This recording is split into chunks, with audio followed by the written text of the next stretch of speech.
கண்ணியத்துக்குரிய அல்லாஹ்வின் அடியார்களே, அல்லாஹ் ரப்புல் ஆலமீன் எப்படி அவனுடைய அருளால் அவனுடைய நாட்டத்தால் அல்லாஹ் இந்த புனித பூமியில் என்னையும் உங்களையும் ஒன்று சேர்த்தானோ, அதுபோன்று அல்லாஹ் எம்மை ஜன்னத்துல் ஃபிர்தௌஸில், அதிலும் குறிப்பாக அல்லாஹுடைய தூதர் முஹம்மது ரசூலுல்லாஹ்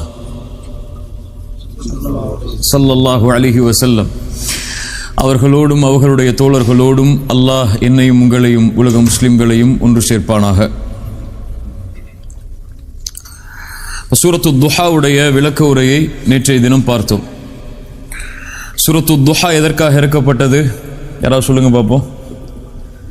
எதற்காக இந்த சூரா இறக்கப்பட்டது?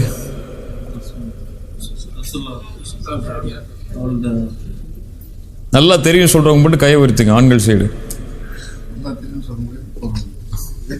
நீங்க சொல்லுங்க. எதற்காக சூரத்து துஹா இறக்கப்பட்டது? என்ன ஆறுதல்?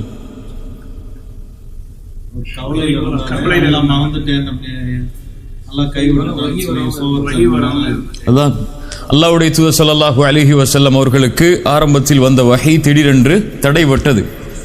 ரசூலுல்லாஹி ஸல்லல்லாஹு அலைஹி வஸல்லம் தடைபட்ட வஹியை குறைஷிகள் கேலியாக பேச ஆரம்பித்தார்கள். ஒரு பெண்மணி சொன்னார்கள், உங்களுக்கு வந்த ஷைத்தான் 2-3 நாட்கள் உங்களை கைவிட்டு விட்டானா? 2-3 நாட்கள் எதையும் நீங்கள் ஷைத்தானிடமிருந்து செவியேற்கவில்லையா என்று கேட்டார்.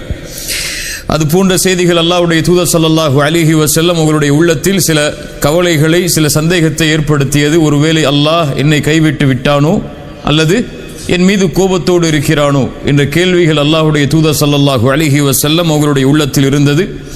அந்த கேள்விகளுக்கு பதிலாகத்தான் அல்லாஹ் ரப்புல் ஆலமீன் அல்லாஹ்வுடைய தூதருக்காக மட்டும் விசேஷமாக சூரத்து துஹாவை இறக்கினான். சூரத்து துஹா அதற்கு அடுத்தபடியான சூரா சூரத்துல் அஷ்ஷரஹ். சூரத்துல் அஷ்ஷரஹ் மேலும் சூரத்து துஹா, இந்த இரண்டும் ஒரே காரணத்துக்காக இறக்கப்பட்டது தான்.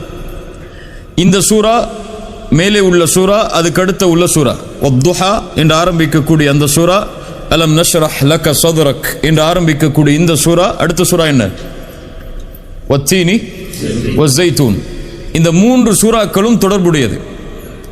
வத்துஹா காலத்தை பற்றி முதலாவதாக பேசுகிறது. அல்லாஹ்வுடைய தூதர் ஸல்லல்லாஹு அலைஹி வஸல்லம் அவர்களுக்கு அல்லாஹ் ரப்புல் ஆலமீன் கொடுத்த அருள்கொடைகளை பற்றி பேசுகிறது. சூரத்து ஷரஹ் அல்லாஹ்வுடைய தூதர் ஸல்லல்லாஹு அலைஹி வஸல்லம் அவர்களுடைய கல்பை பற்றி, அவர்களுடைய வாழ்க்கையை பற்றி பேசுகிறது. சூரத்துல் பலத், சூரத்து தீன், வத்தீனி வஸ்ஸைத்தூன் வதூரி சீனீன் வஹாதல் பலதில் அமீன், எங்கே அல்லாஹ்வுடைய தூதர் ஸல்லல்லாஹு அலைஹி வஸல்லம் பிறந்தார்களோ அந்த ஊரை பற்றி பேசுகிறது, மக்காவை பற்றி பேசுகிறது. இந்த 3ம் அல்லாஹ்வுடைய தூதர் ஸல்லல்லாஹு அலைஹி வஸல்லம் அவர்களுடைய வாழ்க்கையோடு தொடர்புபட்ட சூரா. மேலும் சூரத்து துஹா, சூரத்துல் அஷ்ஷரஹ், இந்த 2 சூறாவும் அல்லாஹ்வுடைய தூதர் ஸல்லல்லாஹு அலைஹி வஸல்லம் அவர்களை பார்த்தே நேரடியாக சில கேள்விகளை கேட்டு பதில் சொல்கிறது. அலம் யஜிதிக யதீமன் ஃபஆவா, அலம் யஜிதிக யதீமன் ஃபஆவா வவஜதக ضالًا ஃபஹதா வவஜதக ஆயிலன் ஃபஅக்னா என்று அல்லாஹ்வுடைய தூதரை பார்த்து அல்லாஹ் நேரடியாக கேட்கிறான். நபியே, உங்களை யத்தீமாக அல்லாஹ் கண்டான், உங்களை அரவணைத்தான். அல்லாஹ் உங்களை அறியாதவர்களாக கண்டான், அல்லாஹ் உங்களுக்கு நேர்வழி அளித்தான். அல்லாஹ் உங்களை ஏழையாக கண்டான், அல்லாஹ் உங்களுக்கு செல்வத்தை அளித்தான். அலம் நஷ்ரஹ் லக சத்ரக். மேலும் அல்லாஹ் இந்த சூறாவில் கேட்கிறான், அலம் நஷ்ரஹ் லக சத்ரக், நபியே உங்களுடைய உள்ளத்தை அல்லாஹ் விசாலமாக்கவில்லையா? அல்லாஹ்வுடைய தூதரிடத்தில் தான் இந்த 2 சூறாவும் லக க என்ற வார்த்தையை கொண்டு நேரடியாக முஹம்மது ரசூல் ஸல்லல்லாஹு அலைஹி வஸல்லம் அவர்களிடத்திலே பேசுகிறது. சில அறிஞர்களை பொறுத்தவரை சூரத்து துஹாவும் சூரத்துல் அஷ்ஷரஹும் 2ம் ஒரே சூறா தான். அதனால் சில அறிஞர்கள் இந்த 2 சூறாக்களை ஓதும் போதும் ஒரே ரக்அத்தில் பிஸ்மில்லா என்று கூறாமல் சூரத்து ஷரஹை ஓதுவார்கள். வத்துஹாவை முடிப்பார்கள், பிஸ்மில்லா என்று கூறாமல் சூரத்து ஷரஹை தொடங்குவார்கள். சில அறிஞர்களை பொறுத்தவரை 2ம் ஒரே சூறாவாக கருதப்பட்டது. ஏனென்றால் 2உடைய வாசகங்களும் 2உடைய அர்த்தங்களும் 2ம் கேட்கக்கூடிய கேள்விகளும் ஒத்த கருத்துடையது தான். அல்லாஹ் ரப்புல் ஆலமீன் எமக்கு இந்த சூறாவை புரியக்கூடிய ஆற்றலை தருவானாக. அலம் நஷ்ரஹ் லக சத்ரக். அலம் நஷ்ரஹ், ஷரஹ் என்றால் திறத்தல் என்று அர்த்தம், அல்லது விசாலமாக்குதல், அல்லது ஒன்றை புரிய வைத்தல். இந்த 3க்கும் ஷரஹ் என்று சொல்வார்கள். அலம் நஷ்ரஹ், நபியே நாம் ஆக்கவில்லையா? லக சதுரக், சதுர் என்றால் உங்களுடைய உள்ளத்தை, கல்பை, உங்களுடைய சதுரை, உங்களுடைய கல்பை நாம் விசாலமானதாக ஆக்கவில்லையா? அல்லாஹ் ரப்புல் ஆலமீன் என்ன கேட்க வருகிறான்? சில அறிஞர்கள் சொல்லுகிறார்கள், மேலே கூறிய அந்த 3 கூறிய பதிலைத்தான் அல்லாஹ் ரப்புல் ஆலமீன் இங்கே கேட்கிறான். அலம் யஜ்திக யதீமன் ஃபஆவா வவஜதக ضالًا ஃபஹதா வவஜதக ஆயிலன் ஃபஅக்னா. நபியே, உங்களை யத்தீமாக கண்டான், அல்லாஹ் அரவணைத்தான். உங்களை அல்லாஹ் அறியாதவர்களாக கண்டான், உங்களுக்கு அல்லாஹ் நேர்வழியை தந்தான். உங்களை அல்லாஹ் ஏழையாக கண்டான், செல்வத்தை கொடுத்தான். உங்களை செல்வந்தவனாக ஆக்கினான். இந்த 3 கூறிய பதிலைத்தான் அல்லாஹ் ரப்புல் ஆலமீன் இங்கே தருகிறான். ஏனென்றால் ஒரு மனிதனுடைய கல்பை நெருக்கக்கூடிய காரியங்கள் இந்த 3. ஒரு மனிதனுடைய கல்பை சுருக்கக்கூடிய, நெருக்கக்கூடிய காரியங்கள் 3. ஒரு அனாதையாக இருந்தால் அவருடைய வழி அவருக்கு தெரியும், அப்படியா இல்லையா? அவருக்கு என்ன தேவை? அந்த நெருக்கத்திலிருந்து வெளியே வர வேண்டும். ஒருவர் நேர்வழியில் இல்லை என்றால், அல்லது அறியாதவராக இருந்தால், அவருடைய கல்வி எப்போதும் நெருக்கத்தில் இருக்கும். கல்வி இருக்கக்கூடியவருடைய உள்ளம்தான் விசாலமாக இருக்கும், சரியா இல்லையா? 3வது செல்வம் இல்லாத நிலைமை. யாருக்காக இருந்தாலும் அவருடைய உலக வாழ்வில் அவருக்கு வசதிகளும் வாய்ப்புகளும் இல்லை என்றால் அவருடைய உள்ளம் நெருக்கடியோடு இருக்கும். அதனால் இந்த 3 காரியங்களும் அல்லாஹ்வுடைய தூதர் ஸல்லல்லாஹு அலைஹி வஸல்லம் அவர்களுக்கு இருந்தது. அல்லாஹ் ரப்புல் ஆலமீன் அதிலிருந்து அவர்களை வெளியே கொண்டு வந்த காரியத்தை தான் சொல்கிறான். அலம் நஷ்ரஹ் லக ஸத்ரக் அலம் யஜ்திக யதீமன் ஃபஆவா. மேலே உள்ள சூராவுடைய வசனம். நபியே, உங்களை யத்தீமாக கண்டான், அல்லாஹ் உங்களை அரவணைத்தான். ரசூலுல்லாஹி ஸல்லல்லாஹு அலைஹி வஸல்லம் பிறக்கும் போது யார் என்று பார்த்தோம்? அவர்கள் யார்தான்? யத்தீம் தான், ஒரு அனாதை குழந்தை தான். அவர்கள் பிறக்கும் போதே தந்தை கிடையாது. பிறந்த சில ஆண்டுகளில் தாயும் மரணம். தாயும் தந்தையும் இல்லாத அனாதையாக அல்லாஹ்வுடைய தூதர் ஸல்லல்லாஹு அலைஹி வஸல்லம் இருந்தார்கள். அவர்களை அரவணைத்த எல்லோரும் அடுத்தடுத்து அவர்களை விட்டு பிரிந்து கொண்டே இருந்தார்கள். அப்துல் முத்தலிப் பிரிந்தார், அபூ தாலிப் பிரிந்தார். அல்லாஹ்வுடைய தூதர் ஸல்லல்லாஹு அலைஹி வஸல்லம் அவர்களை செல்வத்தால் அரவணைத்த கதீஜா ரலியல்லாஹு அன்ஹா, உடலாலும் செல்வத்தாலும் உயிராலும் அரவணைத்த அவர்களுடைய மனைவி பிரிந்தார்கள் அவர்களை விட்டு. அல்லாஹ்வுடைய தூதர் ஸல்லல்லாஹு அலைஹி வஸல்லம் அவர்களுக்கு 7 குழந்தைகள். எத்தனை குழந்தைகள்? அதில் எத்தனை ஆண் குழந்தைகள்? ரசூலுல்லாஹ்விற்கு எத்தனை ஆண் குழந்தைகள்? பேர் கேட்ட தெரியுமா? ரசூலுல்லாஹி ஸல்லல்லாஹு அலைஹி வஸல்லம் உடைய ஆண் குழந்தைகள் பேர் என்ன? இப்ராஹிம், காசிம், இப்ராஹிம், காசிம். முஹம்மது ரசூலுடைய குழந்தைகள் பேர் நமக்கு தெரியாது. ஆனால் நாம் யாரை நேசிக்கிறோம்? முஹம்மது ரசூலை நேசிக்கிறோம். மஆதல்லாஹ், இயாது பில்லாஹ் ஸல்லல்லாஹு அலைஹி வஸல்லம்.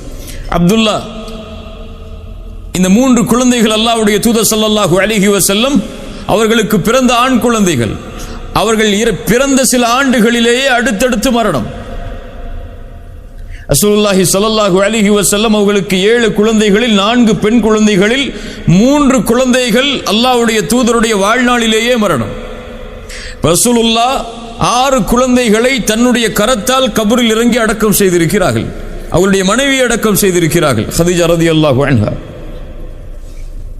சுப்ஹானல்லாஹ். அல்லாஹ்வுடைய தூதர் ஸல்லல்லாஹு அலைஹி வஸல்லம் அவர்களுக்கு இவ்வளவு பெரிய நெருக்கம் அவங்களுடைய உள்ளத்தில் இருந்தது. ஆனால் இந்த இழப்புகள் எதுவும் அல்லாஹ்வுடைய தூதருடைய வாழ்க்கையில் எந்த ஒரு தாக்கத்தையும் ஏற்படுத்தவில்லை. கணவனை பிரிந்த மனைவியை பார்க்கலாம், பல ஆண்டுகள் அந்த சோகத்திலேயே வாழ்க்கையை கழித்துக் கொண்டிருப்பார்கள். பிள்ளைகளை இழந்த பெற்றோர்களை பார்க்கலாம், அந்த இழப்பை அவர்களுடைய வாழ்க்கையை முடக்கி போட்டுவிடும். ரசூலுல்லாஹி ஸல்லல்லாஹு அலைஹி வஸல்லம் அவர்களுக்கு இவ்வளவு நெருக்கம் இருந்தாலும் வாழ்க்கையில் குடும்ப உறவுகள் அடிப்படையில் இழப்புகளில் அல்லாஹ்வுடைய தூதர் ஸல்லல்லாஹு அலைஹி வஸல்லம் அவர்களுடைய வாழ்வு விசாலமாகவே இருந்தது. ஏன்? அலம் நஷ்ரஹ் லக ஸத்ரக். நபியே, உங்களுடைய உள்ளத்தை நாம் விசாலமாக்கி இருந்தோம். இரண்டாவது என்ன? அலம் யஜ்திக யதீமன் ஃபஆவா வவஜதக ضالًا ஃபஹதா. அல்லாஹ் ரப்புல் ஆலமீன் அவர்களை அறியாதவர்களாக கண்டான், அறியாதவர்களாக பார்த்தான். ஃபஹதா. ரசூலுல்லாஹி ஸல்லல்லாஹு அலைஹி வஸல்லம் அவர்களுக்கு அல்லாஹ் நேர்வழியை தந்தான். என்ன நேர்வழியை தந்தான்? இஸ்லாம் என்ற நேர்வழியை தந்தான். இப்ப இஸ்லாம் என்ற நேர்வழி அறியாதவர்களுடைய உள்ளத்திலே வந்தது, நெருக்கடியில் இருந்த உள்ளம் விசாலமானது. இஸ்லாம் யாருடைய உள்ளத்தில் நுழைகிறதோ அவர்களுடைய உள்ளம் விசாலமாகும். அல்லாஹ் குர்ஆனிலே சொல்கிறான், மையுரிதில்லாஹு, யாருக்கு அல்லாஹ் நலவை நாடுகிறானோ, ஐயஹ்தியஹு, அவருக்கு நேர்வழியை தருவான், யஷ்ரஹ் ஸத்ரஹு பில் இஸ்லாம், இஸ்லாமை கொண்டு அல்லாஹ் அவருடைய உள்ளத்தை விசாலமாக்குவான். அல்லாஹ் ரப்புல் ஆலமீன் மேலும் சொல்கிறான், அஃபமன் ஷரஹ அல்லாஹு ஸத்ரஹு லில் இஸ்லாம், யாருக்கு அல்லாஹ் ரப்புல் ஆலமீன் இஸ்லாமை கொண்டு அவர்களுடைய சதுரை கல்பை விசாலமாக்குகிறானோ, ஃபஹுவ அலா நூரின் மிர் ரப்பி, அவர் அல்லாஹ்வுடைய வெளிச்சத்தில் இருப்பவர். இப்ப இஸ்லாம் யாருடைய உள்ளத்தில் நுழைகிறதோ அவர்களுடைய உள்ளம் விசாலமாகும். உலகத்தில் இஸ்லாமின் மூலமாக விசாலமானவருக்கு எது இருந்தாலும் அது நெருக்கடியாக இருக்காது. யாருடைய உள்ளத்தில் ஈமான் இஸ்லாம் முழுமையாக நுழையவில்லையோ அவர்களுடைய உள்ளம் எப்போதும் நெருக்கடியிலேயே வாழ்ந்து கொண்டிருக்கும். உதாரணமாக நாம் பார்க்கலாம், ஆசியா. யார் ஆசியா? இம்ரஅத் ஃபிர்அவுன், ஃபிர்அவுனுடைய மனைவி. அவர்களுக்கு உலக வாழ்க்கையில் எல்லாம் இருந்தது. ஒரு பெரிய அரசவையில் வாழக்கூடிய வாய்ப்பு, ஒரு மிகப்பெரிய சாம்ராஜ்யத்தை ஆளக்கூடிய ஒரு அரசருக்கு மனைவியாக கிடைக்க வாழக்கூடிய வாய்ப்பு. எங்கு பார்த்தாலும் வேலையாட்கள், உலகத்துடைய செல்வம் எல்லாம் அவர்களுக்கு குவிந்திருந்தது. ஆனால் அவர்களுடைய கல்பில் அப்போது இஸ்லாம் இல்லை. எப்போது மூசா அலைஹிஸ்ஸலாம் அவர்களுடைய அழைப்பால் அவர்கள் இஸ்லாமை ஏற்றார்களோ அவர்களுடைய கல்வி விசாலமானது. இருக்கின்ற எல்லாம் அவர்களுக்கு நெருக்கடியானது. ஃபிர்அவுன் நெருக்கடியானான், செல்வம் நெருக்கடியானது, வசதியான வாய்ப்புகள் நெருக்கடியானது. ஆனால் அவர்களுடைய கல்வி எப்போதும் மகிழ்ச்சியிலேயே இருந்தது. அதை அவர்களுடைய மரண நேரத்தில் அவர்கள் வெளிப்படுத்துகிறார்கள். ஃபிர்அவுன் அவர்களை கொலை செய்யுமாறு ஏவுகிறான். அவருடைய காவலாளிகள் அவர்கள் மேலே பாறையை போட போகிறார்கள். அவருடைய கல்வி விசாலமாக இருக்கிறது. அந்த கல்வி கேட்கிறது அல்லாஹ்விடத்தில், ரப்பி பினி இந்தக பைத்தன் ஃபில் ஜன்னah, யா அல்லாஹ், இந்த உலக வாழ்க்கையை விட்டு என்னை ஃபிர்அவுன் துரத்தி விட்டான், எனக்கு தெரிகிறது நான் மரணமாக போகிறேன் என்று. நான் உன்னிடத்தில் கேட்பதெல்லாம், யா அல்லாஹ், எனக்கு சொர்க்கத்தில் ஒரு வீட்டை தா. ரப்பி பினி இந்தக பைத்தன் ஃபில் ஜன்னah வனஜ்ஜினி மின் ஃபிர்அவுன வஅமலிஹி வனஜ்ஜினி மினல் கௌமில் ஸாலிமீன். யா அல்லாஹ், ஃபிர்அவுனுடைய அமலில் இருந்து, அவருடைய கூட்டத்தார்களுடைய அந்த செயல் அநீதத்தில் இருந்து என்னை பாதுகாத்து விடு யா அல்லாஹ் என்று கேட்டார்கள். அல்லாஹ் ரப்புல் ஆலமீன் யாரை பாதுகாத்தான்? ஆசியா அவர்களை பாதுகாத்தான்.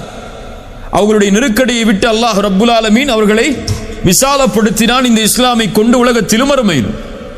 அதைத்தான் ரசூலுல்லாஹி ஸல்லல்லாஹு அலைஹி வஸல்லம் அவர்களுக்கும் அல்லாஹ் ரப்புல் ஆலமீன் கொடுத்தான். இந்த ஈமானை, இந்த இஸ்லாமை அவர்களுடைய கல்பில் அது கிடைத்தவுடன் அது விசாலமானது. அலம் நஷ்ரஹ் லக ஸத்ரக், நபியே, இந்த ஈமானை கொண்டு, இந்த இஸ்லாமை கொண்டு உங்களுக்கு அல்லாஹ் உங்களுடைய கல்பை விசாலப்படுத்தவில்லையா? இவ்வளவு நெருக்கடிகள் அல்லாஹ்வுடைய தூதரை தாக்கினாலும் அல்லாஹ்வுடைய தூதருடைய உள்ளத்தில் நிம்மதி அளித்தது அவர்களுடைய ஈமான், இஸ்லாம். மூன்றாவது, அலம் யஜிதுக யதீமன் ஃபஆவா வவஜதக ضالًا ஃபஹதா வவஜதக ஆயிலன் ஃபஅக்னா. அல்லாஹ்வுடைய தூதர் பிறக்கும் போதும் செல்வந்தவர் அல்ல. அல்லாஹ் ரப்புல் ஆலமீன் ஹதீஜா ரலியல்லாஹு அன்ஹா அவர்களை திருமணம் முடித்து கொடுத்தான். அல்லாஹ்வுடைய அருளால் அவர்களை திருமணம் முடித்ததற்கு பிறகுதான் அவர்களுடைய வாழ்வில் செல்வம் வந்தது. அந்த செல்வமும் ஹதீஜா ரலியல்லாஹு அன்ஹா அவர்கள் மரணித்ததற்கு பிறகு அவர்களை விட்டு சென்று விட்டது. அல்லாஹ்வுடைய தூதருக்கு மதீனாவுடைய வாழ்க்கைக்கு பிறகு கனிமத்துடைய பொருட்கள் எல்லாம் வந்தது. ஆனால் அல்லாஹ்வுடைய தூதர் எதையும் தனக்காக எடுத்துக்கொள்ளவில்லை. மேலே பார்த்தோம், அல்லாஹ் ரப்புல் ஆலமீன் செல்வந்தவனாக ஆக்கினான் என்பது செல்வத்தில் அல்ல, கல்பில். கல்பில் செல்வந்தவனாக வாழ்வது எப்படி? எது தனக்கு இருக்கிறதோ அதை கொண்டு திருப்தி அடைவது. இந்த தன்மையை அல்லாஹ் ரப்புல் ஆலமீன் யாருக்கு கொடுக்கிறானோ அவர்களுடைய உலக வாழ்க்கை விசாலமாக இருக்கும். இந்த தன்மை யாரிடத்தில் இல்லை, அவர்களுக்கு கோடி கிடைத்தாலும் 10 கோடி 20 கோடின்னு போயிட்டே தான் இருப்பார். அவருடைய வாழ்க்கை தொடர்ச்சியாக ஓடிக்கொண்டே இருக்கும். எதிலும் அவர் திருப்தி அடைய மாட்டார். ரசூலுல்லாஹி ஸல்லல்லாஹு அலைஹி வஸல்லம் அவர்களுக்கு அல்லாஹ் ரப்புல் ஆலமீன் கொடுத்த செல்வம் கைனன் நஃப்ஸ், நஃப்ஸுடைய செல்வம். அதைத்தான் அல்லாஹ் ரப்புல் ஆலமீன் சொல்கிறான். அல்லாஹ்வுடைய தூதருக்கு எதுவும் கிடையாது. ரசூலுல்லாஹி ஸல்லல்லாஹு அலைஹி வஸல்லம் காலையில் எம்மை போன்று வீட்டில் நுழைவார்கள். கேட்பார்கள், ஹல் இந்தக்கும் ஷை, ஏதாவது இருக்கிறதா? என்ன இருக்கிறதா சாப்பிடுவதற்கு? மனைவிமார்கள் சொல்லுவார்கள், வல்லாஹி எங்களிடத்தில் எதுவும் இல்லை, தண்ணீரையும் பேரித்தம்பழத்தையும் தவிர. சில நாட்கள் அதுவும் இல்லை. ரசூலுல்லாஹி ஸல்லல்லாஹு அலைஹி வஸல்லம் சொல்லுவார்கள், ஃபஇதன் அன ஸாயிம், நான் நோன்பாளி. நஃபிலான நோன்புகளை காலை நேரத்தில் கூட நியத்து வைக்கலாம், சஹரிலிருந்து அதுவரை சாப்பிடவில்லை என்றால். காலையில் சொல்லுவார்கள் ரசூலுல்லாஹி ஸல்லல்லாஹு அலைஹி வஸல்லம், நான் நோன்பாளி. ஏன் நோன்பாளி? உணவில்லை என்ற காரணத்தால்.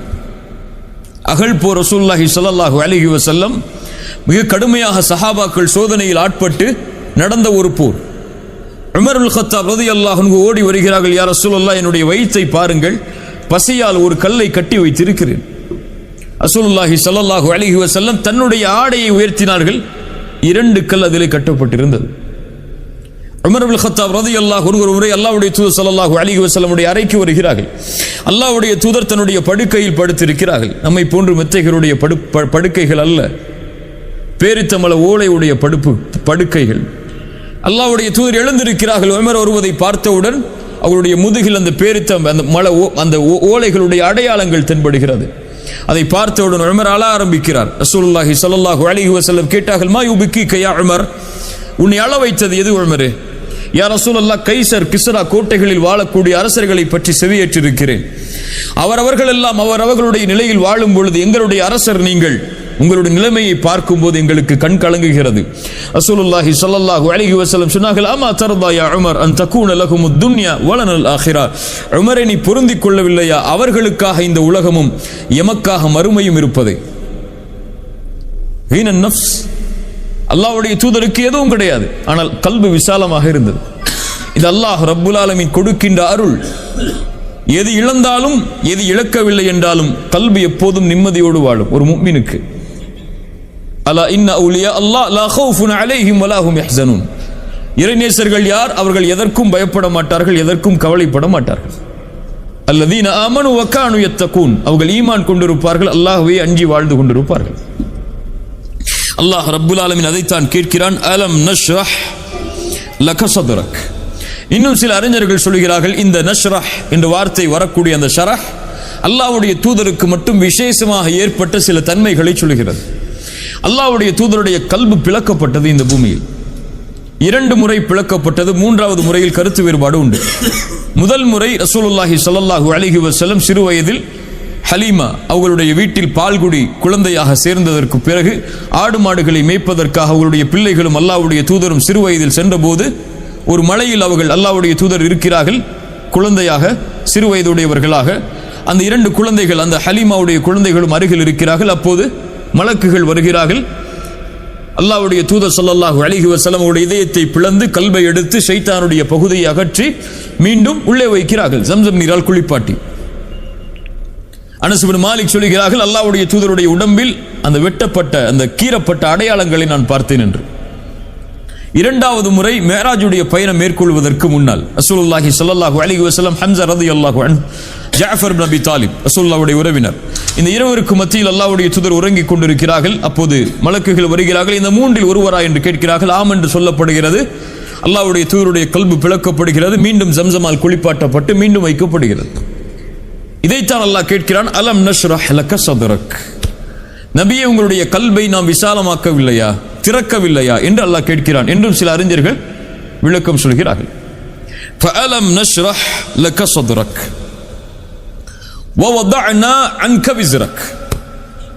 வதஅ என்றால் ஒரு பொருளை மேலிருந்து கீழெடுத்து வைத்தல்.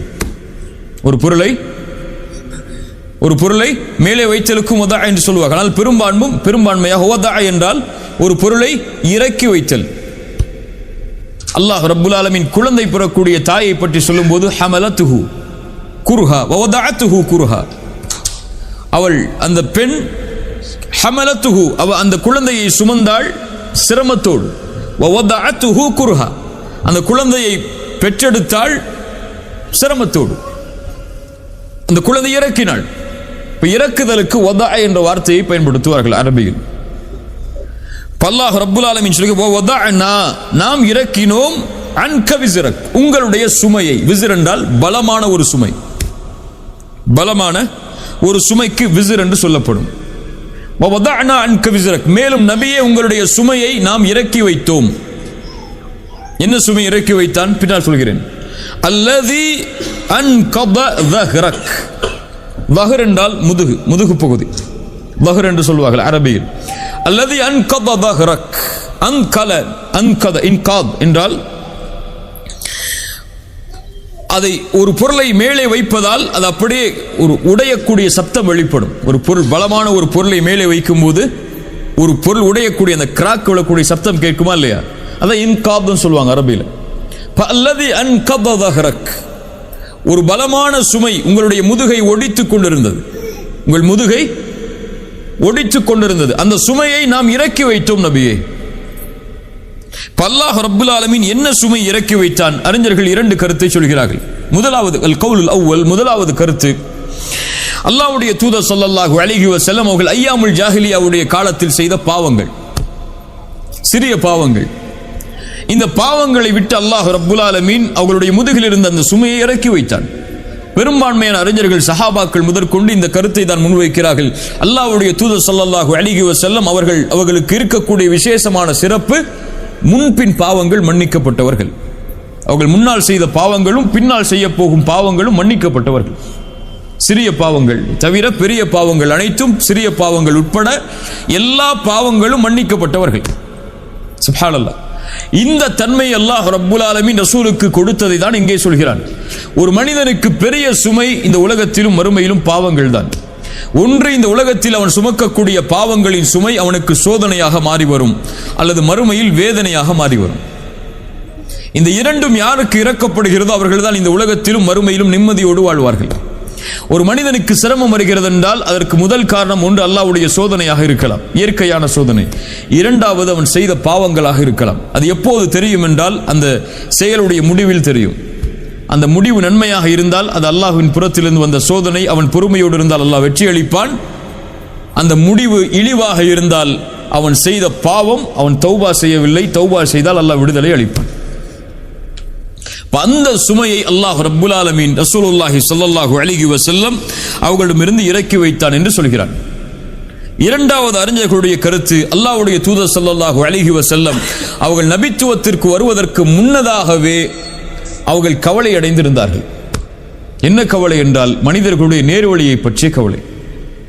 ரசூலுல்லாஹி ஸல்லல்லாஹு அலைஹி வஸல்லம் பிறந்ததிலிருந்து நபித்துவத்தை அடையும் வரையிலும் மரணம் வரையிலும் ஷிர்க் வைத்தது கிடையாது, சிலை வணக்க வழிபாடுகளில் ஈடுபட்டது கிடையாது, அல்லாஹ்வுடைய பெயர் கூறாமல் அறுக்கப்பட்டதை சாப்பிட்டது கிடையாது. ஐயாமுல் ஜாஹிலியாவை பற்றி ரசூலுல்லாஹி ஸல்லல்லாஹு அலைஹி வஸல்லம் நபித்துவத்திற்கு முன்னால் உள்ள காலத்தை பற்றி சொல்கிறார்கள். புகாரி ரஹிமஹுல்லாஹ் பதிவு செய்கிறார்கள், ரசூலுல்லாஹி ஸல்லல்லாஹு அலைஹி வஸல்லம் அவர்களுக்கு ஒரு சுஃப்ரா கொண்டு வரப்பட்டது. அதில் லஹம், மாமிச கறி இருந்தது.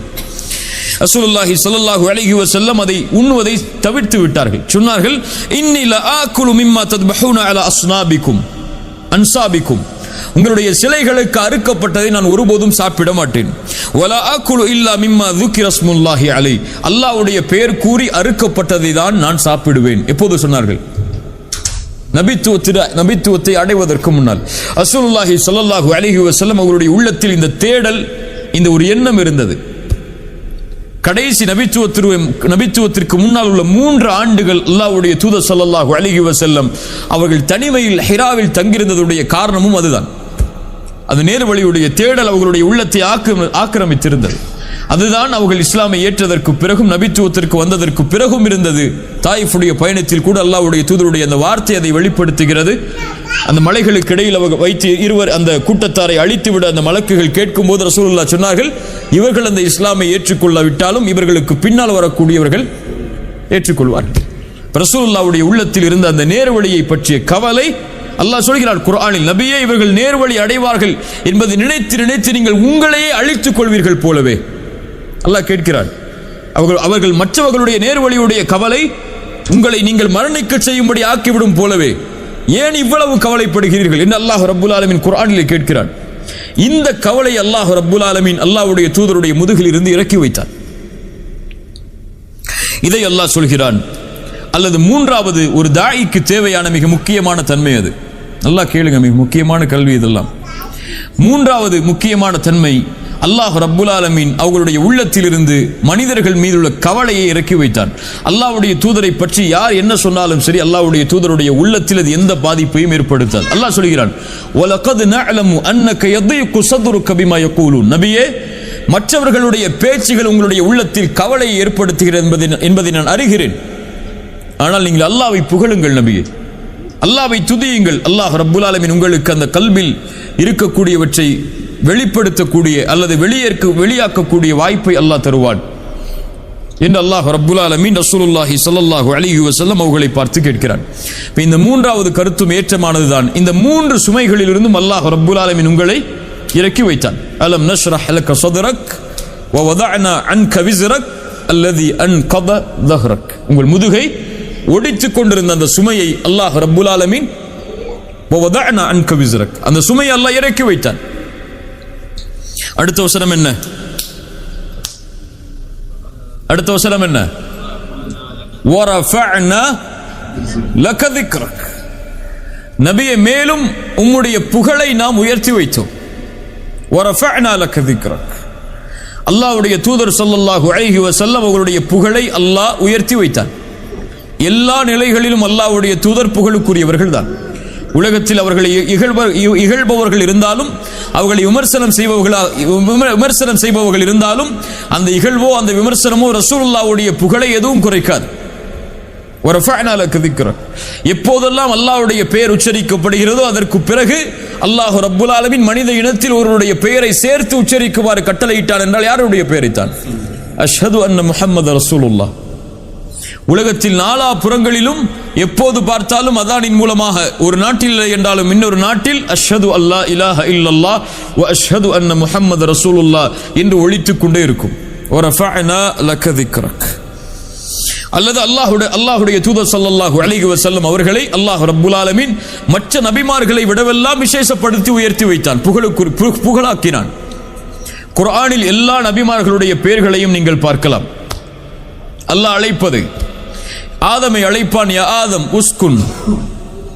அல்லாஹ் நூஹை அழைப்பான் யா நூஹ்.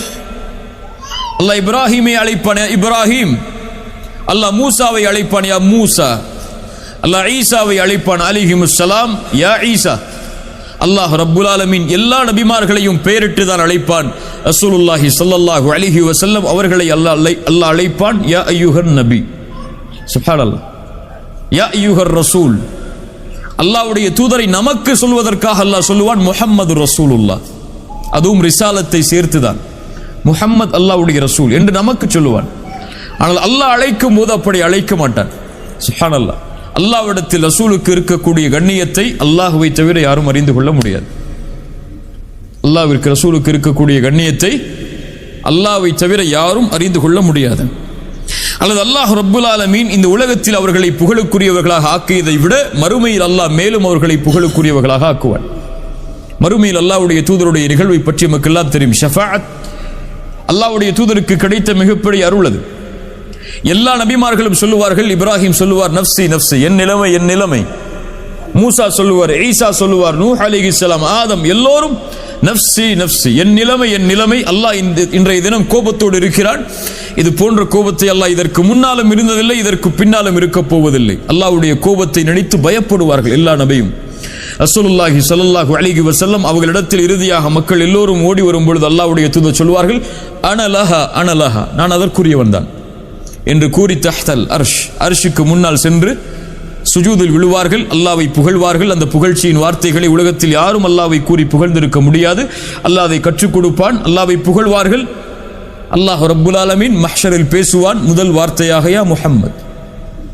அல்லாஹ் பேசக்கூடிய மஹ்ஷரில் முதல் வார்த்தை யா முஹம்மத் இர்ஃபா ரஅஸக், தலையை உயர்த்துங்கள். ஸல் துஅத வஷ்ஃபா துஷஃபா, கேளுங்கள் கொடுக்கிறேன், சிபாரிசு செய்யுங்கள் அங்கீகரிக்கிறேன். அவ்வளவுதான். என்னை கேட்டாலும் நான் கொடுக்கிறேன், சிபாரிசு செய்யுங்கள் அங்கீகரிக்கிறேன். ஒரு நேசரோடு பேசக்கூடிய வார்த்தை அது.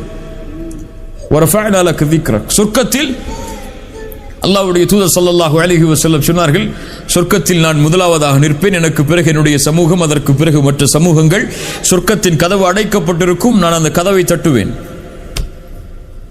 காவலாளி கேட்பார், மன்னந்த், நீங்கள் யார்? ரசூலுல்லாஹி ஸல்லல்லாஹு அலைஹி வஸல்லம் சொல்வார்கள், அன ரசூலுல்லாஹ், இல்லை. அன ஹபீபுல்லாஹ், இல்லை. அன முஹம்மத். சுப்ஹானல்லாஹ். என்ன ஒரு பணிவு பாருங்க. நான் யார்? முஹம்மத், அவ்வளவுதான். நான் முஹம்மத். ஹாசின் காவலாளி சொல்லுவார், பிக உமிர்து, உங்களுக்கு தான் கட்டளையிடப்பட்டது சொர்க்கத்துடைய கதவு திறக்கப்பட வேண்டும் என்று. அவர்கள் நுழையாமல் யாரும் சொர்க்கம் நுழைய முடியாது. அவர்கள் சிபாரிசை ஆரம்பம் செய்யாமல் அல்லாஹ்விடத்தில் யாரும் பேச முடியாது. வரஃபஅனா லக திக்ரக். இப்படி எல்லா வகையிலும் எல்லா நபிமார்களுக்கும் அல்லாஹ் ரப்புல் ஆலமீன் அவர்களை தலைவராக்கினான், இமாமாக்கினான். ரசூலுல்லாஹி ஸல்லல்லாஹு அலைஹி வஸல்லம் சொன்னார்கள், ஒரு முறை நான் மிஅராஜுடைய பயணத்திற்கு பிறகு வந்ததற்கு பிறகு, இஸ்ரா மிஅராஜுடைய பயணத்திற்கு பிறகு வந்ததற்கு பிறகு குறைஷிகள் என்னை சுற்றி கொண்டார்கள்.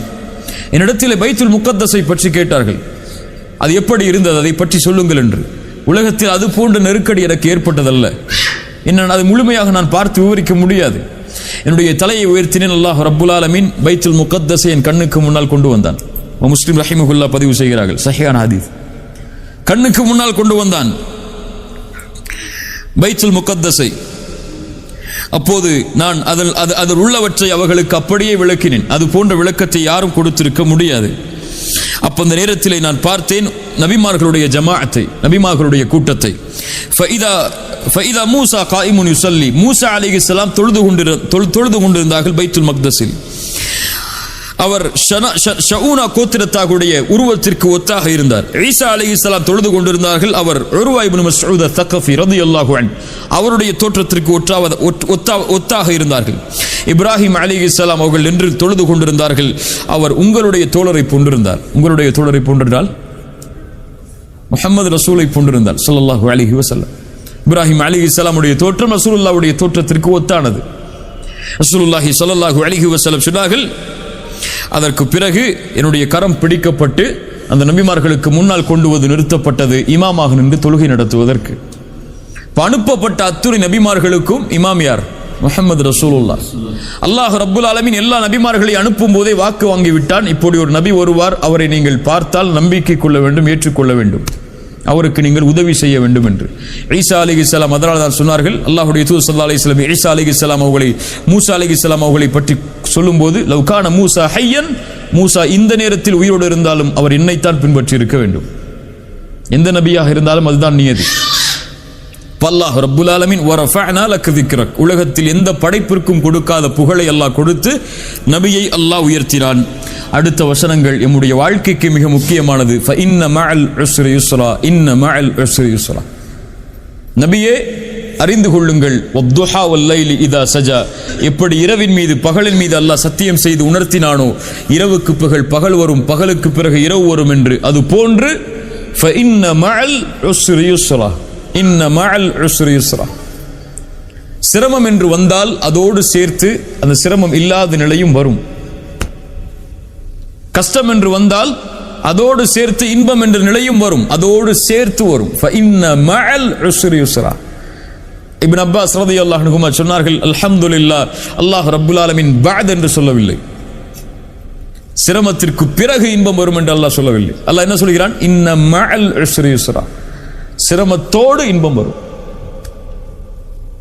சிரமத்திற்கு பிறகு என்று அல்லாஹ் சொல்லவில்லை, சிரமத்தோடு இன்பம் வரும், அதனுடைய முடிவு இன்பமாக அமையும். ஆனால் அவனுக்கு தேவை, அல்லாஹ் ரப்புல் ஆலமீன் பின்னால் சொல்கிறான் அதற்கு என்ன தேவை என்று. ரசூலுல்லாஹி ஸல்லல்லாஹு அலைஹி வஸல்லம் அவர்களுடைய ஒட்டுமொத்த வாழ்க்கையிலும் அதை பார்க்கலாம். காலையில் பார்த்தோம் ஹுதைபியா உடன்படிக்கை, ஒரு மிகப்பெரிய சோதனை அது, அப்படியா இல்லையா? உம்ராவுடைய பயணத்திற்காக பல ஆண்டுகள் தரிசிக்காத காபாவை பார்ப்பதற்காக 1400 நபித்தோழர்கள் வருகிறார்கள். ஆனால் உள்ளே நுழைவதற்கு வாய்ப்பு மறுக்கப்படுகிறது. அவர்களோடு பத்ரில் போராடி இருக்கிறார்கள், அவர்களோடு உஹதில் போராடி இருக்கிறார்கள், அவர்களோடு கந்தக்கில் போராடி இருக்கிறார்கள். அவ்வளவு போர்க்களங்களிலும் பெரும்பான்மையான போர்க்களங்கள் வெற்றி. ஆனால் இந்த நேரத்தில் போராட முடியாதா? அல்லாஹ்வின் புறத்திலிருந்து கட்டளை அல்ல, அதுவும் துல்காதாவுடைய மாதம்.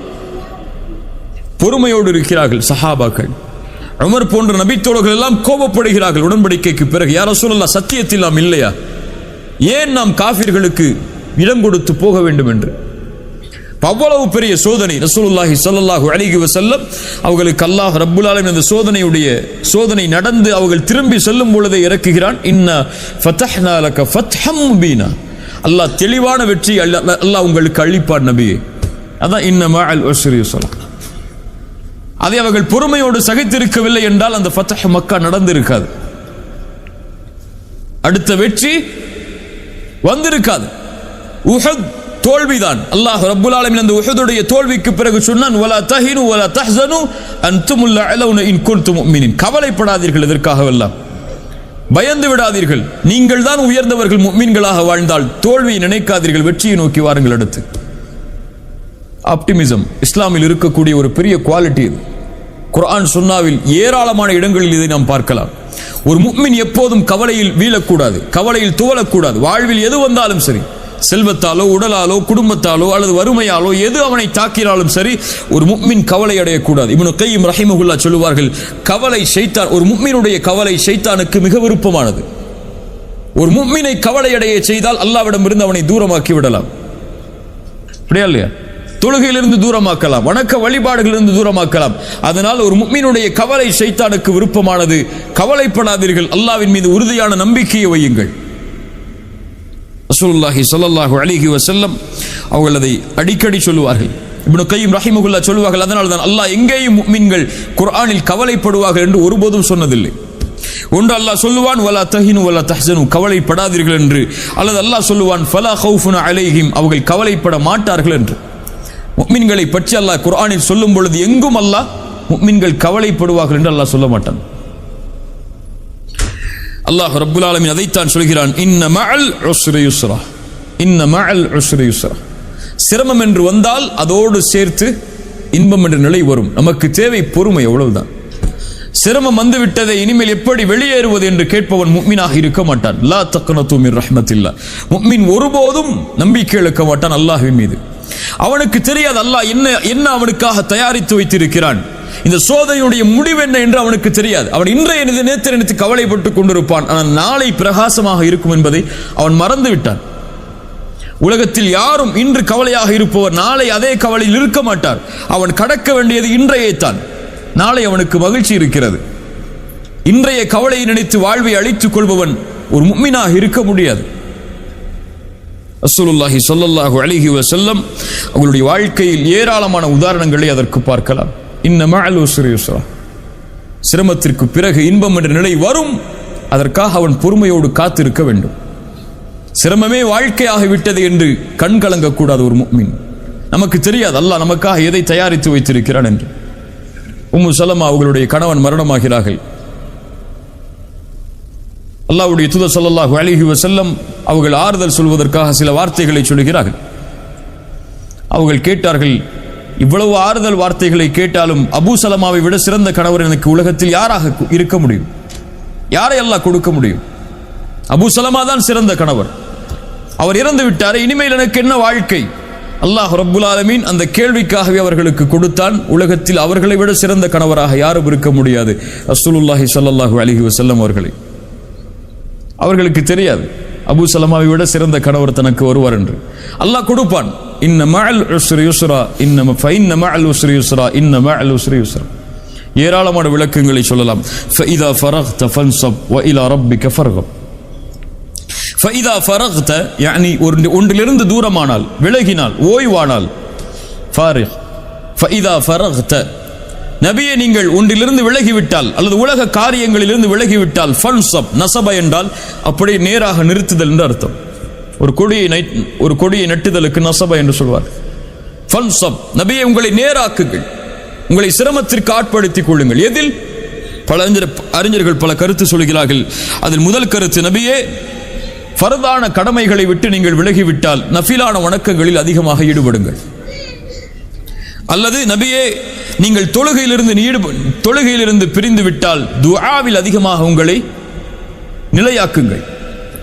அல்லது நபியே இந்த உலக காரியங்களிலிருந்து நீங்கள் விலகிவிட்டால் மறுமையுடைய காரியங்களில் அதிகமாக கவனம் செலுத்துங்கள். அல்லது நபியே நீங்கள் லா இலாஹ இல்லல்லாஹை பற்றி நீங்கள் அதிகமாக மக்களுக்கு கூறி அந்த காரியத்தை முடித்து விட்டால் மார்க்க கல்வி மறுமையுடைய செய்திகளை மக்களுக்கு அதிகமாக எடுத்துச் சொல்லுங்கள். அல்லது நபியே உடலுடைய காரியத்திலிருந்து நீங்கள் விலகிவிட்டால் மறுமைக்கு எதை தேவையோ உடலுக்காக அதை நீங்கள் தயாரித்துக் கொள்ளுங்கள். எல்லாம் சஹாபாக்களுடைய கருத்துகள் தான். இப்னு மஸ்ஊதுடைய கருத்து, இமாம் இப்னு அப்பாஸ் ரலியல்லாஹு அன்ஹு அவர்களுடைய கருத்து, இமாம் முஜாஹித் அவர்களுடைய கருத்து, இதுவெல்லாம் அறிஞர்களுடைய கருத்துகள் தான், நம்முடைய கருத்துக்கள் அல்ல. என்ன அல்லாஹ் ரப்புல் ஆலமீன் சொல்ல வருகிறான், நபியே இந்த உலக காரியங்கள் அல்லது இபாதத்துகள், ஃபர்தான கடமைகள், இதிலிருந்து நீங்கள் நீங்கிவிட்டால் உங்களை நீங்கள் களைப்படைய செய்யுங்கள், உங்களை நீங்கள் கடினமாக்கிக் கொள்ளுங்கள் வணக்க வழிபாடுகளில். ரசூலுல்லாஹி ஸல்லல்லாஹு அலைஹி வஸல்லம் இந்த கட்டளையை செய்தார்கள். ரசூலுல்லாஹ்வை போன்று காலையில் இருந்து இரவு வரை பிஸியாக இருக்கக்கூடிய ஒரு மனிதரை பார்க்க முடியாது. ரசூலுல்லாஹ் காலையிலிருந்து இரவு வரை உறங்கியதாக ஒரு ஹதீஸ் கூட கிடையாது. காலையிலிருந்து ஃபஜ்ருடைய வக்த் ஆரம்பத்திலிருந்து இஷா வரை இஷாவுடைய வக்து முடியும் வரை ரசூலுல்லாஹ் உறங்கியதை பார்த்ததாக ஒரு செய்தி கூட இருக்க முடியாது ஹதீஸில். அல்லாஹு அலம். ஆனால் அல்லாஹ்வுடைய தூதருடைய வாழ்க்கை ஒரு நபியாக பணியாற்ற வேண்டும், ஒரு கணவராக பணியாற்ற வேண்டும், ஒரு தந்தையாக பணியாற்ற வேண்டும், ஒரு நண்பராக பணியாற்ற வேண்டும், ஒரு குடும்பத்தில் உள்ள உறுப்பினராக பணியாற்ற வேண்டும். சுப்ஹானல்லாஹ். காஃபிர்களோடு உடன்படிக்கை செய்ய வேண்டும், போருக்கான தயாரிப்புகளை செய்ய வேண்டும், போருக்கான வலிமையை கூட்ட வேண்டும், ஃபர்தான கடமைகளை நிறைவேற்ற வேண்டும், தொழுகைக்காக இமாமாக நின்று மக்களுக்கு தொழுகை நடத்த வேண்டும், பிள்ளைக்கு ஃபாத்திமா ரலியல்லாஹு அன்ஹா அது போன்ற பிள்ளைகளுக்கு சிறந்த தந்தையாக இருக்க வேண்டும், 11 மனைவிமார்கள் அத்துணை மனைவிமார்களுக்கும் சிறந்த கணவராக இருக்க வேண்டும். அல்லாஹு அக்பர். இவ்வளவு காரியங்கள், ஒரு காலையிலிருந்து ஒரு இரவு வரை ஒரு மனிதர் உறங்குவது வரை இவ்வளவு காரியங்களையும் செய்து இரவில் அல்லாஹ்வுடைய தூதர் ஸல்லல்லாஹு அலைஹி வஸல்லம் கால் நீங்க நிற்பார்கள். அப்படியே இல்லையா? கால் நீங்க நிற்பார்கள். ஆயிஷா ரலியல்லாஹு அன்ஹா கேட்பார்கள், யா ரசூலுல்லாஹ், உங்களுடைய முன்பின் பாவங்கள் மன்னிக்கப்பட்டு விட்டது, அஃபலா அகூன அப்தன் ஷகூரா ஃபஇதா ஃபரக்த ஃபன்ஸப். அதைத்தான் அல்லாஹ் சொல்கிறான், ஃபஇதா ஃபரக்த ஃபன்ஸப், களைப்படைய செய்யுங்கள் நபியே உங்கள் இபாதத்தில், வ இலா ரப்பிக ஃபர்கப், எல்லாவற்றையும் அல்லாஹ்விடத்திலே அன்போடு ஒப்படைத்து விடுங்கள். ஃபர்கப், ரகப் என்றால் ஒரு நேசத்தோடு ஒன்றை சமர்ப்பித்தல், ரஹ்பத்தன் வரஹ்பத்தன், பயம் நேசம். ரஹ்பா வ இலா ரப்பிக ஃபர்கப், நபியே உங்களுடைய ரப்பிடத்தில், அல்லாஹ் ரப்புக வ இலா ரப்பிக, உங்கள் ரப்பிடத்தில், அவன் உங்களுக்குரியவன், ஃபர்கப், உங்களை அப்படியே சமர்ப்பித்து விடுங்கள். எல்லா காரியங்களை முடித்தாலும், என்னதான் சோதனை வந்தாலும் சிரமம் வந்தாலும் ரப்பு இருக்கிறான், அவனுக்கு முன்னால் வந்து நின்று விடுங்கள். அவ்வளவுதான். உலகத்தில் இருக்க முடியவில்லையா சோதனையால், உங்கள் ரப்பு இருக்கிறான், சுஜூதில் விழுந்து விடுங்கள், அவனிடத்திலே உங்களை ஒப்படையுங்கள். ரசூலுல்லாஹி ஸல்லல்லாஹு அலைஹி வஸல்லம் கஷ்டம், இன்பம், துன்பம், மக்காவுடைய வெற்றி எது வந்தாலும் சொன்னார்கள், அல்ஹம்துலில்லாஹி அல்லதி ஸதக வஅதா வ நஸர அப்தா வ ஹஸமல் அஹ்ஸாப வஹ்தா. தலையை தாழ்த்தி உள்ளே நுழையும் போது சொன்னார்கள், அல்ஹம்துலில்லாஹ் ஸதக வஅதா, வாக்குறுதியை நிறைவேற்றி விட்டாய் யா அல்லாஹ், வ நஸர அப்தா, உன் அடியானுக்கு உதவி செய்து விட்டாய், வ ஹஸமல் அஹ்ஸாப வஹ்தா, நீ தனியாக நின்று போராடி வெற்றி அளித்தாய். போராடியது 10 வருடங்கள் யார்? சஹாபாக்கள். ஆனால் அல்லாஹ்வுடைய தூதர் அல்லாஹ்விடத்திலே சமர்ப்பித்தார்கள் அதையும், யா அல்லாஹ் நீ போராடி வெற்றியை வாங்கி தந்தாய், பெருமை அடைந்து விடாதீர்கள். வ இலா ரப்பிக ஃபர்கப், அவன் கொடுத்தான், அவனிடத்திலேயே நீங்கள் உங்களையும் ஒப்படைத்து விடுங்கள்.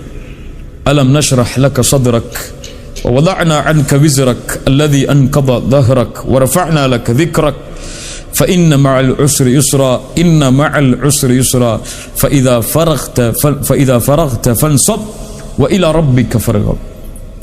கவலையில் ஓத வேண்டிய மிக முக்கியமான சூறாக்கள் இதுவெல்லாம். உண்மையில் இதனுடைய ஆழங்களை புரிந்தால், அவன் நாவு இயற்கையாக உச்சரிக்கும் சோதனை பிரச்சனை என்று வந்தால், ரசூலுல்லாஹி ஸல்லல்லாஹு அலைஹி வஸல்லம் அவர்களுடைய உள்ளத்தில் மிகுந்த மகிழ்ச்சியை ஏற்படுத்திய சூறாக்கள், அல்லாஹ்வுடைய தூதருக்கு மிக விருப்பமான சூறாக்களும் கூட. இன்ஷா அல்லாஹ் அடுத்தடுத்த சூறாக்களை பற்றிய விளக்க உரையை நாளைய தினம் முதல் பார்ப்போம். ஜஸாக்குமுல்லாஹு கைரன், பாரக்கல்லாஹு ஃபீக்கும். அகூலு கௌலி ஹாதா அஸ்தக்ஃபிருல்லாஹ லீ வ லக்கும். அஸ்ஸலாமு அலைக்கும் வரஹ்மத்துல்லாஹி வபரகாத்துஹு.